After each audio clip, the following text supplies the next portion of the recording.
कल 85 तक पढ़ चुके थे ना? 85 तक, हाँ 85 तक कि 82 तक पढ़े थे? 85 तक ना? 85 तक। हाँ, 86 से पढ़ना। बताइए दक्षिण भारत की सर्वोच्च चोटी कौन सा है? बताइए क्या होगा? अनाईमुड़ी। अनाईमुड़ी है। दक्षिण भारत की सर्वोच्च चोटी कौन सा है? तो अनाईमुड़ी है। दक्षिण भारत की सर्वोच्च चोटी बोलेगा तो कौन सा है? तो अनाईमुड़ी है, याद रखिएगा, ठीक है। दक्षिण भारत की चार बिंदु का है। दक्षिण भारत की सर्वोच्च चोटी राकेश जी आप बोलेगा तो है क्या है? अनाईमुड़ी है। बता दीजिए टाइम। आगे है ना कि दक्षिण भारत की सर्वोच्च चोटी बोलेगा तो अनाईमुड़ी है। आगे बोल रहा है दक्षिणी पर्वतीय क्षेत्र के अंतर्गत केरल एवं तमिलनाडु की सीमा पर स्थित नीलगिरी, अन्नामलाई, कार्डमम तथा तमिलनाडु में स्थित पालनी पहाड़ी आदि आती है। ठीक है, तो बोल रहा है ना कि दक्षिण पर्वतीय क्षेत्र के अंतर्गत केरल एवं तमिलनाडु की सीमा पर स्थित नीलगिरी, अन्नामलाई, कार्डमम तथा तमिलनाडु में स्थित पालनी पहाड़ी आती है। आगे बोला अन्नामलाई पर्वत की चोटी बोलेगा तो अनाईमुड़ी। इसकी ऊंचाई कितनी है? 2695 मीटर। तो दक्षिण भारत की सर्वोच्च चोटी है। ये क्वेश्चन 64 सीट में जो है ना पीटी एग्जाम पूछा हुआ। बताइएगा कि दक्षिण भारत की सर्वोच्च चोटी कौन सी है? तो क्या होगा? अनाईमुड़ी है। दक्षिण भारत की सर्वोच्च चोटी बोलेगा तो कौन सा है? तो अनाईमुड़ी, जिसकी ऊंचाई कितनी है? 2695 मीटर है। ठीक है, जो अन्नामलाई पर्वत की चोटी है। आगे बोल रहा है कार्डमम प्रायद्वीपीय भारत का दक्षिणतम पर्वतीय क्षेत्र है। तो कार्डमम क्या है? तो प्रायद्वीपीय भारत का दक्षिणतम पर्वतीय क्षेत्र है। और कार्डमम जो है ना केरल एवं तमिलनाडु की सीमाओं पर स्थित है। तो कार्डमम कहाँ किसके सीमा पर स्थित है? तो क्या होगा? केरल व तमिलनाडु की सीमा पे सीमा पर स्थित है। स्थित है। आगे बोला नीलगिरी पर्वत की सर्वोच्च चोटी बोलेगा तो डोडा बेटा है। यह दक्षिण भारत की दूसरी सर्वाधिक ऊंची चोटी है। तो यह दक्षिण भारत की दूसरी सर्वाधिक ऊंची चोटी बोलेगा तो कौन सा है? तो डोडा बेटा है। दक्षिण भारत का सर्वोच्च चोटी बोलेगा तो अनाईमुड़ी होगा, लेकिन दक्षिण भारत का दूसरी सर्वाधिक ऊंची चोटी बोलेगा तो डोडा बेटा होगा, जो नीलगिरी पर्वत पर सर्वोच्च चोटी है। क्वेश्चन नंबर है 87। ये तो दिया हुआ है, रीडिंग दिया हुआ है ना, तो रीडिंग को देख लीजिएगा।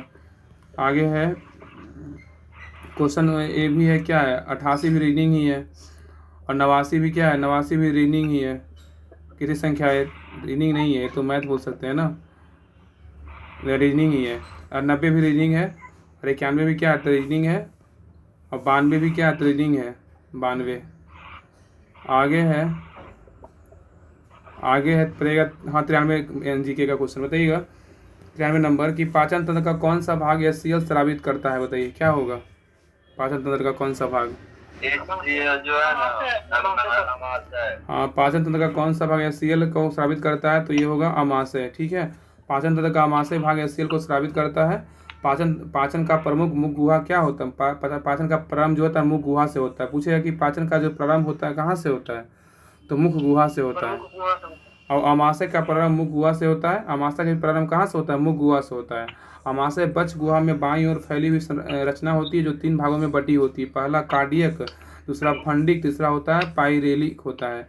तो बोल रहा है कि अमाशय का जो प्रारंभ होता है ना मुख गुहा से होता है। अमाशय बच्च गुहा में बाईं ओर फैली हुई रचना होती है, जो 3 भागों में क्या होती है? बटी होती है। पहला होता है कार्डियक, दूसरा होता है फंडिक, तीसरा होता है पाइरेलिक होता है।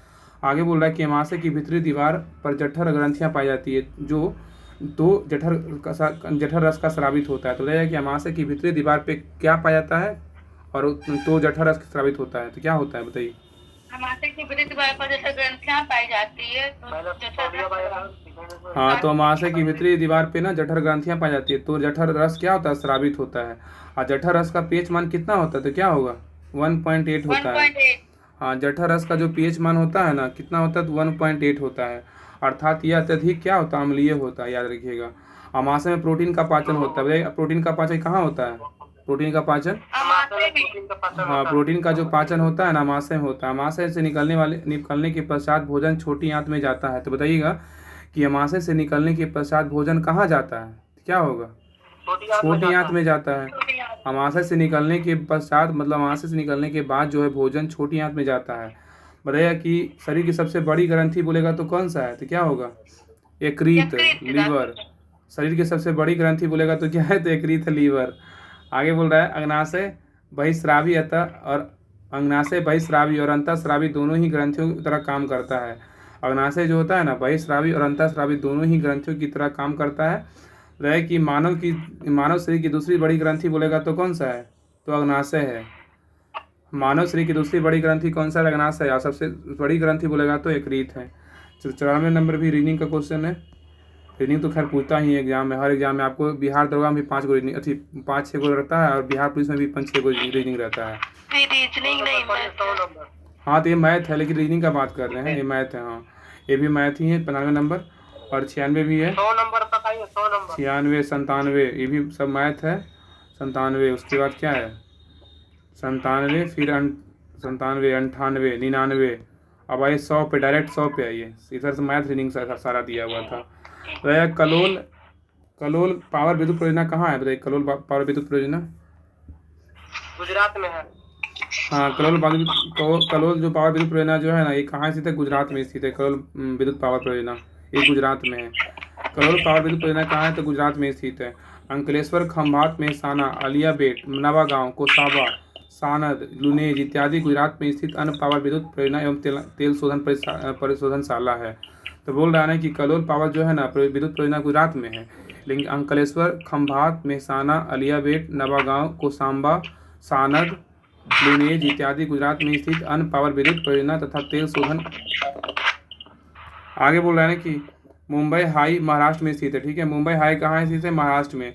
और मथुरा तेल परिशोधन शाला कहाँ स्थित है, तो यूपी में स्थित, उत्तर प्रदेश में। मुंबई हाई बोलेगा तो महाराष्ट्र, और मथुरा तेल परिशोधन शाला कहाँ स्थित है, उत्तर प्रदेश में स्थित है। तो क्वेश्चन नंबर 100 तक कंप्लीट हो गया है, एक सेट कंप्लीट।